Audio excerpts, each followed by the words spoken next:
আপনারা দেখতেই পাচ্ছেন যে আমার নিজের একটি সেন্টার রয়েছে এবং আমি যেভাবে ব্যাংক বিসি ছাড়াই এই সেন্টারটি পেয়েছি সেটিও আপনাদের জানাবো এবং আপনাদের কোন কোন নথিপত্র ডকুমেন্টস তৈরি করে রাখতে হবে তাও বলবো। আপাতত আমরা আমাদের সফটওয়্যারটি ওপেন করে দেখিয়ে দিচ্ছি যে এই সফটওয়্যারে কোন কোন কাজ পাওয়া যায়। প্রথমত, এখানে আমি নিজেই অপারেটর, তাই অপারেটরের আধার নম্বর এবং ক্যাপচা দিয়ে এখানে লগ ইন করবো এবং লাইভ প্রসেসের মাধ্যমে আপনাদের এই সমস্ত তথ্য দেব। এই সফটওয়্যারটি ওপেন করার জন্য আমি যখনই লগ ইন করলাম তখন অপারেটরের বায়োমেট্রিক ডিভাইস কানেক্ট থাকা প্রয়োজন, কারণ এখান থেকে বায়োমেট্রিক ভেরিফিকেশন লাগবে। তো এখানে অপারেটরের আঙুলের ছাপ আমরা দিয়ে দিচ্ছি এবং এখান থেকে অথেন্টিকেশন সাকসেস করিয়ে দিচ্ছি। সাকসেস হওয়ার সাথে সাথেই অপারেটরের আধার কার্ডের সাথে যুক্ত মোবাইল নম্বরে একটি ওটিপি পাঠানো হয়। সেই ওটিপিটি এখানে টাইপ করে লগ ইন করে দিতে হবে। লগ ইন করার পর আপনাদের সামনে ড্যাশবোর্ড খুলে যাবে এবং দেখা যাবে এই আইডিতে কোন কোন কাজ দেওয়া হচ্ছে। আমি আধার আপডেট অপশানে গিয়ে আরও অনেক কিছু আপনাদের বুঝিয়ে বলবো। তার আগে আপনাদের জানিয়ে দিই, যদি আপনাদের কাছে ব্যাংক বিসি না থাকে তবে আপনাদের কোন কোন সার্টিফিকেট এখন থেকেই বানিয়ে রাখতে হবে। যেমনটা আমি আপনাদের সামনে এলএমএস সার্টিফিকেটের কথা বলছি। এই এলএমএস সার্টিফিকেটটি আপনাদের বানিয়ে নিতে হবে এবং এটি ছাড়া আপনারা আধার সুপারভাইজারের পরীক্ষাও দিতে পারবেন না। তাই প্রথম সার্টিফিকেট হিসেবে আপনারা এলএমএস সার্টিফিকেটটি বানিয়ে রাখুন। এটি ছাড়া আপনারা আধার সুপারভাইজার পরীক্ষা পাশ করতে পারবেন না। আপনারা এখানে সম্পূর্ণ প্রক্রিয়াটি দেখতে পাচ্ছেন।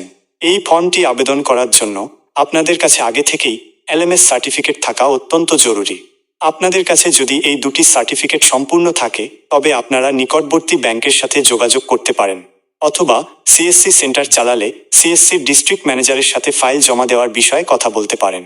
অনেক জেলা ও রাজ্যে বর্তমানে আধার কার্ড অপারেটর ও সুপারভাইজারের শূন্যপদ রয়েছে।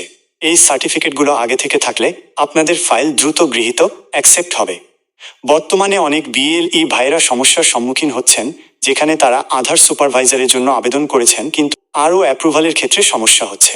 যাদের R.O অ্যাপ্রুভাল অটো রিজেক্ট বা পেন্ডিং হয়ে আছে তারাও ভিডিওর ডেসক্রিপশনে দেওয়া হোয়াটসঅ্যাপ গ্রুপে জয়েন করুন। কেন রিজেক্ট হচ্ছে বা কেন অ্যাপ্রুভাল পাচ্ছেন না তার সম্পূর্ণ সমাধান আপনারা সেখানে পেয়ে যাবেন, যাতে আপনারা পরীক্ষাটি ক্লিয়ার করতে পারেন। মনে রাখবেন, এই পরীক্ষাটি আপনাদের নিজেদের দিতে হবে, অন্য কাউকে দিয়ে করানো সম্ভব নয়। আধার সুপারভাইজার সেন্টারে গিয়ে সশরীরে উপস্থিত হয়ে লাইভ পরীক্ষা দিতে হয়। এই মেশিনে আপনারা নাম, জন্ম তারিখ, লিঙ্গ, ঠিকানা, মোবাইল নম্বর, ইমেল আইডি এবং বায়োমেট্রিক আপডেটের মতো অনেক কাজ করার সুযোগ পাবেন। সেন্টারটি পেয়ে গেলে আপনারা গ্রাহকদের অনেক পরিষেবা দিতে পারবেন। আধার সেন্টার পেতে কিছু সমস্যা তো হয়ই, তবে আপনারা আগে থেকেই নথিপত্র গুছিয়ে রাখুন।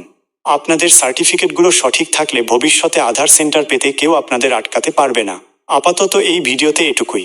ভিডিওটি ভালো লাগলে লাইক করুন এবং আরও তথ্যের জন্য ডেসক্রিপশনে থাকা আমাদের হোয়াটসঅ্যাপ গ্রুপে অবশ্যই জয়েন করুন। পরবর্তী পদক্ষেপ, আপনি কি চান আমি আপনার জন্য আধার সুপারভাইজার পরীক্ষার জন্য প্রয়োজনীয় নথিপত্রের একটি তালিকা তৈরি করে দিই?